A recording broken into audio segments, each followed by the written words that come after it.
पहली चीज़, do you have a lineup थोड़ा सा या अभी नहीं? नहीं, अभी थोड़ा सा हम ऑब्वियसली थोड़ा सा वेदर भी अराउंड है, एक दो चीज़ें देखना चाहते हैं, but in our minds we are set के हमें किस टाइप का इधर कॉम्बिनेशन चाहिए होगा।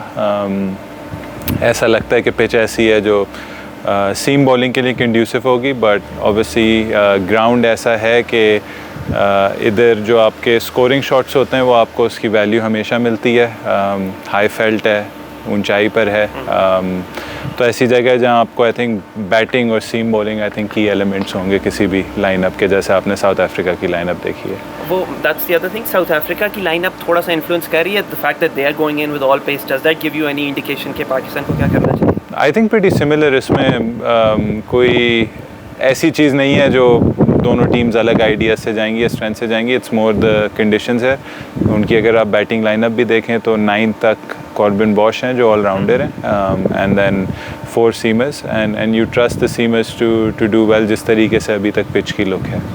And in terms of balance of the side, अगर सीमर्स हैं तो there's obviously an all-rounder भी जो पाकिस्तान पर कोई एक है, इज देयर अ सेंस कि you want to prolong the batting as well, या is that not a consideration? देखिए, आई थिंक हमारे लिए फ्रॉम ऑस्ट्रेलिया एक हमारी टीम में एक चीज़ हुई थी जो हमने जो I think going forward in test cricket बहुत इंपॉर्टेंट है, और उसको हमने इवन स्पिन कंडीशंस में बैक किया आमिर जमाल को। वो जो नंबर 8 स्लॉट थी वो उसने ऑक्यूपाई की, he is made it his own slot. Different aspects हैं उसकी बॉलिंग के भी, सिर्फ वन डायमेंशनल नहीं है। जहाँ रिवर्स होनी होती है वहाँ भी वो हैंडी है, जहाँ थोड़ी सी एक आप कह सकते हैं इन्फोर्सर की ज़रूरत होती है वहाँ भी वो आता है, और इक्वली स्किलफुल जब उसको नया बॉल करना होता है। प्लस उसकी बैटिंग ने आई थिंक सबको इम्प्रेस किया है। सिडनी की जो इनिंग्स थी, इवन मुल्तान में जो उसने आई थिंक 40 आउट किए थे वो बहुत अच्छे थे। फर्स्ट टेस्ट की सेकंड इनिंग्स में जो उसने 50 की थी वो बहुत अच्छी थी। तो आई थिंक नंबर 8 का जो आपका टेस्ट मैच में भी मेकअप होता है, अगर आप साउथ अफ्रीका की भी साइड देख लें, दुनिया में और भी उसमें वो देख लें, जो best sides in the world हैं, 7 और 8 पे आपको ऐसे लोग चाहिए जो ऑलराउंडर्स हों और जो एक आपको अलाउ करें कि आप क्या कहते हैं स्पेशलिस्ट बॉलर्स खिला सकते हैं।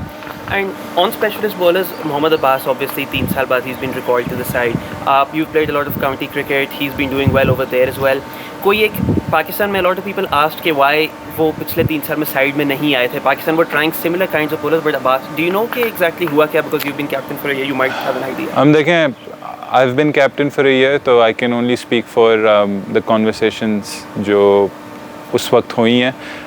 Abbas was someone जो मेरे सॉर्ट ऑफ एक होता है कि अगर आप एक टेस्ट मैच, एक अटैक, एक स्टॉक्स बनाना चाह रहे हैं अपने बॉलर्स के, उसमें वो ज़रूर फिट होता है। बट एक साल पहले अगर आप चले जाएं, ऑस्ट्रेलिया सीरीज़ में चले जाएं, हमारे पास 6 फास्ट बॉलर्स थे who were in the side, जिनको हमने चांस दिया, जिनकी डोमेस्टिक परफॉर्मेंसेस जो नए 3 थे, मीर हमज़ा था, खुरम था, आमिर जमाल था, फिर साथ में Hasan Ali was a regular in red ball cricket for Pakistan, Shaheen regular था, नसीम रेगुलर थे। तो इट जस्ट फेल्ट लाइक कि 7वां जो उसमें फास्ट बॉलर था वो उस वक्त अब्बास था। बट ऑब्वियसली टाइम लगता है, जो खेल रहे होते हैं आपको उनको पूरा मौका देना होता है, आपको कंडीशंस देखनी होती हैं। आई थिंक इंग्लैंड सीरीज़ ऐसी थी जिसमें जो अब्बास का स्किल सेट है वो उधर हमें इतना ज़रूरी नहीं था, बट वी फेल्ट के गोइंग इनटू साउथ अफ्रीका एक ऐसा हमें बॉलर चाहिए जो हमारे बॉलिंग लाइनअप को एक तो नंबर ऑफ ओवर्स दे और फिर कंट्रोल दे, और फिर ऑब्वियसली उसकी skill is second to none जो मोहम्मद अब्बास हमें प्रोवाइड करते हैं। तो it's just about providing a different dimension.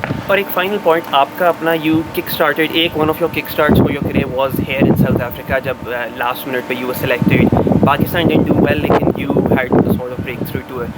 What sort of lesson do you think you are trying to take from that tour, and how you're trying to shape up के इस बार result थोड़ा बेहतर रहता है? I think it was pretty similar in terms of मेरा अपना personal result इधर और पाकिस्तान का वही चीज़ थी कि we find ourselves in decent positions in test matches. जो हम सेंचुरियन खेले थे अभी तक, हम आपस में बात भी कर रहे थे कि एक स्टेज था कि जब मैं और इमाम बैटिंग कर रहे थे तो 100 पे 1 आउट था, ऑलमोस्ट 70 रन्स की लीड थी, एंड ऐसी विकेट पे ऐसी कंडीशंस में आप कहते हो कि 200-220 करें and we can have a real crack in the 4th innings.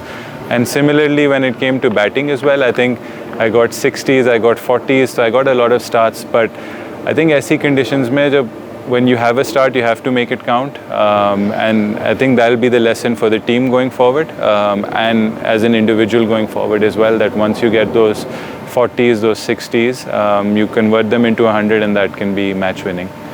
Thank you. Thank you.